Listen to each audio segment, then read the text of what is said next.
A long time ago, before there was day and before there was night, there lived a bear and a coyote. The bear wanted it to always be night, but the coyote wanted it to always be day. The two lived together in a teepee, and they decided whoever could say night, night, night, and day, day, day the most would win the competition. But the coyote decided to try and trick the bear, and he ran down to a bridge. He made the bridge just a little bit weak and a little bit broken, so that when the bear would step on it, the bear would fall. Then he went back to the teepee and said, "Bear, there are berries down by the water. You should go down there." The bear was so excited he ran down to the bridge. But just as he stepped on it, the bridge broke, just like the coyote thought. The bear fell down and got stuck in the water. But it was a big bear, and it didn't take long to get out. But instead of going back to the teepee, he went down to the water to play his own trick on the coyote.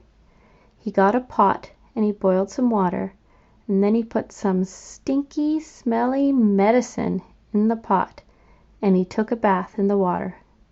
He went back to the teepee and hoped that he'd be so stinky that the coyote would want to leave. Sure enough, the coyote said, "You stink," and the coyote left. But the coyote didn't leave because of the smell. The coyote left to go try and play his own trick on Bear. He went down to the water and found some fish bones. He said to the fish bones, "I want you to jump in the air so it looks like you're real fish when the bear comes down here." And then the coyote headed back to the teepee. He told Bear, "There's fish jumping down by the water." And the bear was so excited, still hungry from not getting berries, that he ran down to the river.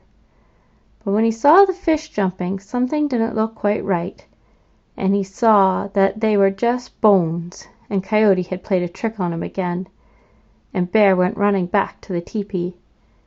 Just as Bear ran in the door, he started yelling, "Night, night, night," as Coyote was saying, "Day, day, day." It was a tie. And so that is why we have day and why we have night, because the coyote and the bear never win. It is always a tie as they run around tricking each other. The end. Hi, I'm Sarah. Today's story used a tangram to tell the story. Tangrams are ancient Chinese puzzles used to make pictures. You can make pictures of animals or people or things or places. There are thousands of different tangrams that you can create. They're great for learning math. You can learn the shapes, you can learn about rotations, and you can learn about flips. You can also learn about how shapes go together and the space and shapes they make, and the spaces that they don't make too. The space in here. They're also a lot of fun for telling stories because you can make thousands of different pictures that you can use to help tell your story. You don't have to have a tangram set like mine. You can make them just using a piece of paper. If you have a printer, you can print them out on the computer.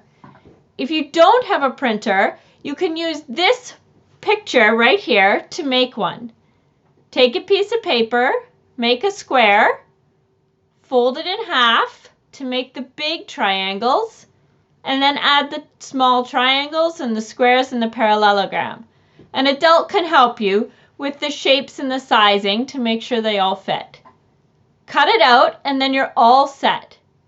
Start by thinking of a story that just uses 1 or 2 tangrams. It can take a little bit of practice to move the shapes around to get the right picture. Then practice a story with just 2, going from one picture to the next and back again. When you're all ready, show your story to somebody else.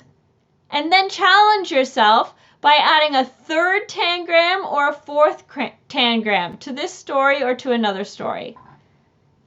I hope you have a lot of fun exploring math and shapes and using them to tell stories.